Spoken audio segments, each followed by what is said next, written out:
দীর্ঘ 15 বছর পর রাজ্যে পালাবদল, উৎসবের আবহেই ঘটে গেল অঘটন। মুখ্যমন্ত্রী শুভেন্দু অধিকারীর আপ্তসহায়ক চন্দ্রনাথ রথকে শার্প শুটার দিয়ে খুন। ঘটনায় গ্রেপ্তার 3 জন। সোমবার ধৃতদের বারাসত আদালতে পেশ করা হলে 13 দিনের পুলিশি হেফাজতের নির্দেশ দেন বিচারক।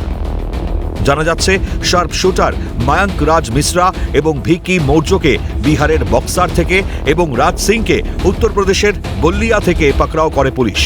লাগাতার জিজ্ঞাসাবাদের পর রবিবার 3 জনকে গ্রেপ্তার করে মধ্যমগ্রাম থানার পুলিশ।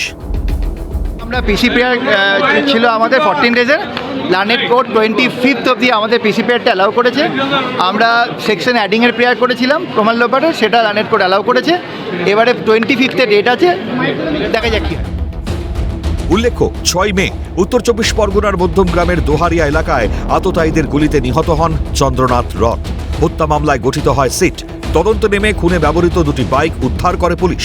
এরপর প্রত্যক্ষদর্শীর বয়ান অনুযায়ী তদন্তকারীদের হাতে উঠে আসে একের পর এক তথ্য। সিসিটিভি ফুটেজ খতিয়ে দেখে তদন্তকারীরা জানতে পারেন, অপারেশনের আগে বালি টোল প্লাজা পার করেছিল একটি 4 চাকা গাড়ি। সেই টোল প্লাজায় ইউপিআই মারফত পেমেন্ট করা হয়েছিল। সেই সূত্র ধরেই তদন্ত এগিয়ে নিয়ে যান তদন্তকারী আধিকারিকরা। চন্দ্রনাথ রথকে খুনের আগে ওই গাড়িটি তাদের পথ আটকে ছিল বলে অনুমান।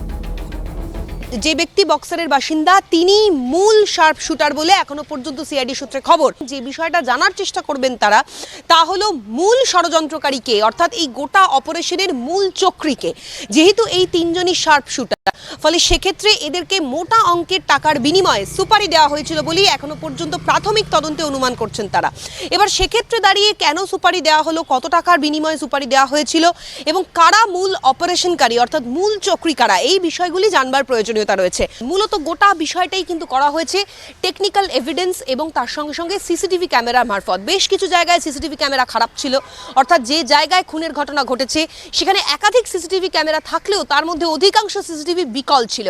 কিন্তু আশেপাশে অর্থাৎ এই মধ্যমগ্রাম সংলগ্ন যে জায়গাগুলো রয়েছে সেই জায়গার বেশ কিছু সিসিটিভি ক্যামেরার ফুটেজ ডিটেলস খতিয়ে দেখেন তদন্তকারী আধিকারিকেরা এবং সেই মর্মেই একাধিক ক্লু পেতে পেতে পেতে পেতে বেশ কিছু ছক কষেন তারা এবং সেখান থেকেই এই 3 শার্প শুটারের হদিশ পান তদন্তকারী আধিকারিকেরা। এখনো মূল চক্রীর খোঁজে চলছে তল্লাশি। তবে যে ব্যাংক অ্যাকাউন্ট থেকে পেমেন্ট করা হয়েছিল সেই অ্যাকাউন্ট মালিকের সঙ্গে এই ঘটনার যোগসূত্র আছে কিনা তাও খতিয়ে দেখা হচ্ছে। তিনিই মূল চক্রী নয়তো, ভাবাচ্ছে এই প্রশ্নটাও। 3 শার্প শুটার যে মূল অভিযুক্ত তাদেরকেই জিজ্ঞাসাবাদ করে তদন্তে কি উঠে আসে সেটা এখন দেখার বিষয়। এবং সেখানেই প্রশ্ন যে এই ঘটনার সাথে সরাসরি 3 অভিযুক্তর পাশাপাশি আর কারা কারা যুক্ত ছিল এবং এই খুনের ঘটনার নেপথ্যে আসল কী কারণ সেটাই এখন দেখার বিষয়।